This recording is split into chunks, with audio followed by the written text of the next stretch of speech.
வணக்கம் மகளே. இந்த வீடியோல இந்த வாரத்தோட எவிக்ஷன் வந்து பாத்தீங்கன்னா டபுள் எவிக்ஷன் நம்ம எல்லாருக்குமே தெரியும். அந்த double eviction Ananthi and Sachana ரெண்டு பேரும் வெளியே போயிருக்காங்க அப்படிங்கிறது நம்ம எல்லாருக்குமே தெரியும். சோ இந்த வீட்டை விட்டு வெளியே போறவங்க ஒரு ஒரு விஷயத்த ஒருத்தவங்களுக்கு ஹிண்ட் மாதிரி சொல்லுவாங்க. சில பேர் திட்டிட்டு போவாங்க. ஆர்னவெல்லாம் வந்து பாத்தீங்கன்னா ஜால்ராஸ் எல்லாம் திட்டிட்டு போய் இன்னுமே பேசப்பட்டு இருக்காங்க இல்லையா?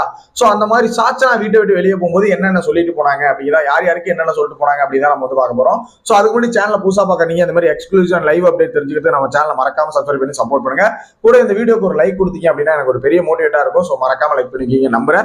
முதல்ல வந்து பாத்தீங்கன்னா சாச்சனா வெளியே வர்றாங்க. சாச்சனா வெளியே வரும்போது முதல்ல கூப்பிட்டு பேசுறது வந்து பாத்தீங்கன்னா முத்துக்குமரன் தான் கூப்பிட்டானா, நீ வந்து இப்ப கொஞ்ச நாளா உனக்கு கேம் டவுனா இருக்கு.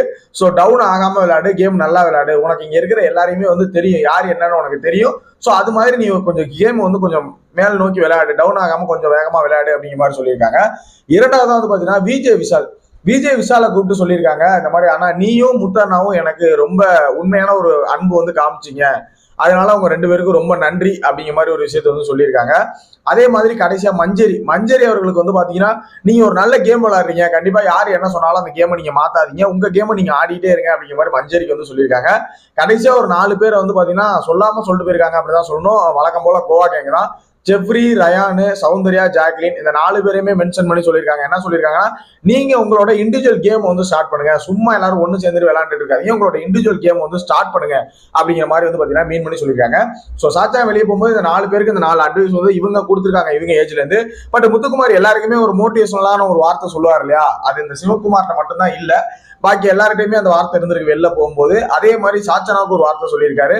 சாச்சனா, உன்னோட இந்த வயசுக்கு நீ விளையாண்ட கேம் வந்து கொஞ்சம் அதிகம் தான். ஸோ ரொம்ப சூப்பராகவே விளையாண்டுருக்க, நீ எதை பத்தியும் ஃபீல் பண்ணாம நீ இப்போ வெளியில உனக்கு பெரிய ஃபியூச்சர் இருக்கு, கவலையே படாத அப்படிங்கிற மாதிரி ஒரு அட்வைஸ் கொடுத்து அனுப்பிச்சிருக்காரு முத்துக்குமரன்.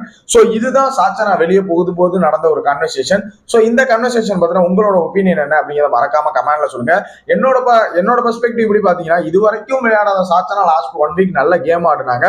பட் லாஸ்ட் 1 வீக் நல்லா விளையாடும் போது வெளியே அனுப்பிட்டாங்க அப்படிங்கும் போதுதான் கம்பேக் எல்லாம் சொல்ல மாட்டேன், ஓகே தான், வெளில போன வரைக்கும் சந்தோஷம் தான். இருந்தாலும் இங்கே எங்கேயும் மாத்தி தான் சில இடங்களை பேசியிருந்தாங்க. இருந்தாலும் எனக்கு இது ஓகேன்னு தான் தோணுது. உங்களோட ஒப்பீனியன் என்ன? சாச்சனா எவிக்ஷன் பத்தின உங்களோட ஒப்பீனியன் என்ன? அதே மாதிரி சாச்சனா வெளில போகும்போது சொல்லிட்டு போன விஷயங்களை பத்தின உங்களோட ஒப்பீனியன் என்ன அப்படிங்கிறத மறக்காம சொல்லுங்க. கமெண்ட்ல போட்டு விடுங்க. நெக்ஸ்ட் வீடியோல மீட் பண்றேன். தேங்க்ஸ் ஃபார் வாட்சிங்.